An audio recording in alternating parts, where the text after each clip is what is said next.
মৰমৰ ছাত্ৰ-ছাত্ৰীসকল, এতিয়া আমি দশম শ্ৰেণীৰ অসমীয়া বিষয়ৰ কিছু ইম্পৰ্টেণ্ট প্ৰশ্নোত্তৰ আলোচনা কৰিম। তোমালোকে ভিডিঅ'টো স্কিপ নকৰাকৈ ভালদৰে এবাৰ বুজি ল'বা। প্ৰশ্ন চাবা, ব্ৰিটিছসকলে অসমৰ সংস্কৃতিত কি কি চাপ এৰি গৈছে চমুকৈ লিখা। এই প্ৰশ্নটো এনেদৰে হ'ব পাৰে, ব্ৰিটিছৰ আগমনে অসমীয়া সমাজ ব্যৱস্থালৈ কি কি পৰিৱৰ্তন আনিছিল, পাঠৰ আধাৰত আলোচনা কৰা। 4 মাৰ্কৰ হয় প্ৰশ্নটো। উত্তৰটো চাবা, ব্ৰিটিছসকলে অসমৰ সাংস্কৃতিৰ জীৱনত বাৰুকৈয়ে পৰিৱৰ্তন সূচনা কৰিলে। 1826 চনৰ ইয়াণ্ডাবু সন্ধিৰ পাছত তেওঁলোকে গোজেই গছ হৈ বহিল। তেওঁলোকেই অসমত চাহ বাগান স্থাপন কৰি বাগানৰ বনুৱা হিচাপে উৰিষ্যা, বিহাৰ, উত্তৰ প্ৰদেশ আৰু মধ্যপ্ৰদেশৰ লোকক সংস্থাপন দিলে। বুজন সংখ্যক চাহ কৰ্মীয়ে অসমৰ জনগাঁথনিৰ পৰিৱৰ্তন সাধক কৰিলে। ব্ৰিটিছে অসমৰ যাতায়াত ব্যৱস্থাত আধুনিকতাৰ সূত্ৰপাত কৰিলে। মটৰ গাড়ী, ৰেলৰ আলি আদি তেওঁলোকৰ অৱদান। হোটেল, ৰেস্তোৰাঁ, সাজ-সজ্জা, খাদ্যাভ্যাস আদি ক্ষেত্ৰত ব্ৰিটিছৰ অৱদান আছিল। হোটেল, ৰেস্তোৰাঁৰ প্ৰচলন কৰি ব্ৰিটিছসকলে অসমত বিভিন্ন জাতি উপজাতিৰ লোকে একেলগে বহি খাব পৰাৰ ব্যৱস্থা কৰিলে। লগতে বিস্কুট, কেক, ব্ৰেড আদিৰ প্ৰচলন হ'ল।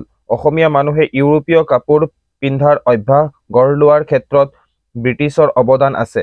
ব্ৰিটিছেই পোনপ্ৰথমে অসমীয়া ভাষাত ইউৰোপীয় শব্দৰ সংযোগ ঘটালে। এই হ'ল ইয়াৰ উত্তৰ। নেক্সট কুৱেশ্যনটো চাবা, অৰুণিমাৰ সপোন পূৰণ কৰাৰ ক্ষেত্ৰত বাচেন্দ্ৰী পালে কেনেদৰে সহায় কৰিছিল। উত্তৰটো চাবা, উত্তৰ, ৰেলযাত্ৰাৰ সময়ত ডকাইতৰ আক্ৰমণত অৰুণিমা সিংহাই এখন ভৰি হেৰুৱাবলগীয়া হৈছিল। কিন্তু প্ৰবল মানসিক শক্তিৰ অধিকাৰী অৰুণিমাই হাস্পতাল থকা কালছোৱাত এভাৰেষ্ট শৃংগত আৰোহণৰ সংকল্প ল'লে। সুস্থ হৈ উঠাৰ পাছত তেওঁ প্ৰসিদ্ধ পৰ্বতাৰোহী বাচেন্দ্ৰী পালৰ ওচৰ চাপিল। বাচেন্দ্ৰী পালে তেওঁৰ সংকল্পৰ কথা সহমৰ্মিতাৰে শুনিলে। অৰুণিমাৰ মনোবল দেখি বাচেন্দ্ৰী পালৰ মনত দৃঢ় বিশ্বাস হ'ল যে ছোৱালীজনীয়ে অসাধ্য সাধন কৰিব পাৰিব। তেওঁ অৰুণিমাক প্ৰশিক্ষণ দিবলৈ সন্মতি দিলে। টাটা ষ্টীল এডভেঞ্চাৰ ফাউণ্ডেশ্যনৰ পৃষ্ঠপোষকতাত বাচেন্দ্ৰী পালে অৰুণিমাক পৰ্বতাৰোহণৰ প্ৰশিক্ষণ দিবলৈ আৰম্ভ কৰিলে। আনে 3 মিনিটত কৰিব পৰা কাম অৰুণিমাৰ ক্ষেত্ৰত 3 ঘণ্টাও লাগিছিল। কিন্তু বাচেন্দ্ৰী পালে তেওঁক ধৈৰ্যৰে প্ৰশিক্ষণ দি এক পূৰ্ণাংগ পৰ্বতাৰোহী সৃষ্টি কৰিলে। এই হ'ল ইয়াৰ উত্তৰ। নেক্সট কুৱেশ্যন চাবা, তোমালোকে ভট্টদেৱৰ সম্পূৰ্ণ নামটো লিখা। ভট্টদেৱৰ সম্পূৰ্ণ নাম হ'ল বৈকুণ্ঠনাথ ভাগৱত ভট্টাচাৰ্য। পিছৰ প্ৰশ্ন চাবা, কৃষ্ণৰ শংখটোৰ নাম কি। কৃষ্ণৰ শংখটোৰ নাম হ'ল পাঞ্চজন্য। অৰ্জুনৰ ধনুখনৰ নাম কি। অৰ্জুনৰ ধনুখনৰ নাম হৈছে গাণ্ডীৱ। 2018 চনত আহিছিল, এইটো চাবাই। নেক্সট কুৱেশ্যন চাবা তোমালোকে, অৰ্জুনে কৃষ্ণক ক'ত আৰু কিয় ৰথ ৰখাবলৈ কৈছিল।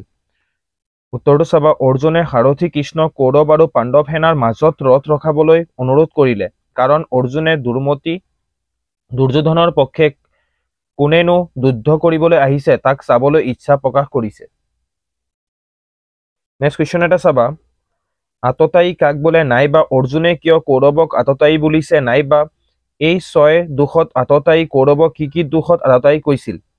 উত্তৰ হ'ল, কৌৰৱে পাণ্ডৱক বিষ দিছে, জুইত ভস্মীভূত কৰাৰ প্ৰয়াস কৰিছে, ধন সম্পত্তি কাঢ়িছে, ৰাজ্যসভা কাঢ়িছে, ভাৰ্যাক অপকাৰ কৰিছে, অস্ত্ৰ ধৰি যুঁজিছে। এই 6 দোষত কৌৰৱক আততায়ী বুলিছে। এইটো চাবাই। ইম্পৰ্টেণ্ট কুৱেশ্যন এটা হ'ল, অৰুণিমা সিংহাৰ এভাৰেষ্ট অভিযানৰ বৰ্ণনা দিয়া। উত্তৰ চাবা, 2013 চনৰ অৰুণিমা সিংহাই এভাৰেষ্ট অভিযান আৰম্ভ কৰিছিল। পৰ্বতাৰোহণৰ অন্যান্য সা সামগ্ৰীৰ লগতে তেওঁ 2টাকৈ কেমেৰা লগত নিছিল। উদ্দেশ্য, এভাৰেষ্টৰ পৃষ্ঠত থিয় হৈ ফটো উঠাব আৰু ভিডিঅ' কৰিব। 4 নং কেম্প পাওঁতে অৰুণিমাৰ দুয়োখন ভৰিৰ পৰা তেজৰ সোঁত ববলৈ আৰম্ভ কৰিলে। অক্সিজেনো শেষ হওঁ হ'ল। তেতিয়া শ্বেৰপা এগৰাকীয়ে তেওঁক বহুত বুজনি দিলে যে অক্সিজেন শেষ হ'লে মৃত্যু নিশ্চিত। কিন্তু মৃত্যু ভয়ে অৰুণিমাক তলাব নোৱাৰি নিজৰ আঁঠুৰ পৰা নিগৰি থকা তেজ ৰুমালেৰে মুখাৰী পৰ্বতৰ বুকুত সিঁচৰিত হৈ থকা পৰ্বতাৰোহীৰ মৃতদেহ চাই চাই অৰুণিমাই আগবাঢ়ি গ'ল। প্ৰবল মনোবলেৰে কাঠমাণ্ডুৰ পৰা যাত্ৰা আৰম্ভ কৰাৰ 52 দিনৰ মূৰকত 2013 চনৰ 21 মে তাৰিখে নিশা 8 বজাত অৰুণিমা সিংহাই এভাৰেষ্টৰ শিখৰত আৰোহণ কৰিলে। তাতে তেওঁ প্ৰায় 1.5 ঘণ্টা সময় অতিবাহিত কৰিলে আৰু ভাৰতৰ জাতীয় পতাকাৰ সৈতে ফটো উঠি সগৰ্ভে উভতি আহিল। ইম্পৰ্টেণ্ট কুৱেশ্যন এটা হ'ল চাবা, অসমৰ পুৰণি সাহিত্যৰ সমলবোৰ কি কি? 2016 চনত আহিছিলে, প্ৰশ্নটো চাবাই। অসমত পুৰণি সাহিত্যৰ সমল বুলি ক'লে প্ৰধানকৈ অলিখিত অনাখৰী লোক সমাজে সৃষ্টি কৰা সাহিত্যকে বুজা যায়। এইবোৰৰ ভিতৰত আছে গৰখীয়া নাম, নিচুকনি গীত, নাওখেলৰ গীত, বাৰমাহী গীত, আইনাম, বিয়ানাম, বৰগীত, বিহুগীত, দেশ বিচাৰৰ গীত, মন্ত্ৰ সাহিত্য, ডাকৰ বচন ইত্যাদি। 100% ইম্পৰ্টেণ্ট কুৱেশ্যন এটা হ'ল চাবা, অসমৰ বৈচিত্ৰ্যপূৰ্ণ জনগোষ্ঠীৰ গাঁথনিত অসমীয়া সংস্কৃতিৰ বৈশিষ্ট্য ৰখা পৰিছে। কথাষাৰৰ গুৰুত্ব ব্যাখ্যা কৰি অসমৰ জনগোষ্ঠীৰ বৈচিত্ৰ্যৰ কথা ব্যাখ্যা কৰা। উত্তৰ চাবা, অসমৰ জনগোষ্ঠীয় গাঁথনি সুদূৰ অতীতৰ পৰা প্ৰব্ৰজন ইতিহাসেৰে গঢ় লৈ আহিছে। বুৰঞ্জীয়ে ঢুকি পোৱা দিনৰো আগৰে পৰা অসম ভূখণ্ডলৈ অজস্ৰ জাতি জনগোষ্ঠীৰ আগমন বৰ্তমানলৈ ঘটি আছে। সকলোৱে ইয়ালৈ আহি সংস্কৃতিৰ মূল স্ৰোতত মিলি গৈছে আৰু নিজৰ নিজৰ ভাষিক সাংস্কৃতিক উপাদান কিছু পৰিমাণে হ'লেও মূল অসমীয়া সংস্কৃতিত যোগ দিছে। এইদৰে অসমীয়া সংস্কৃতিৰ বিচিত্ৰতা বাঢ়ি গৈ আছে।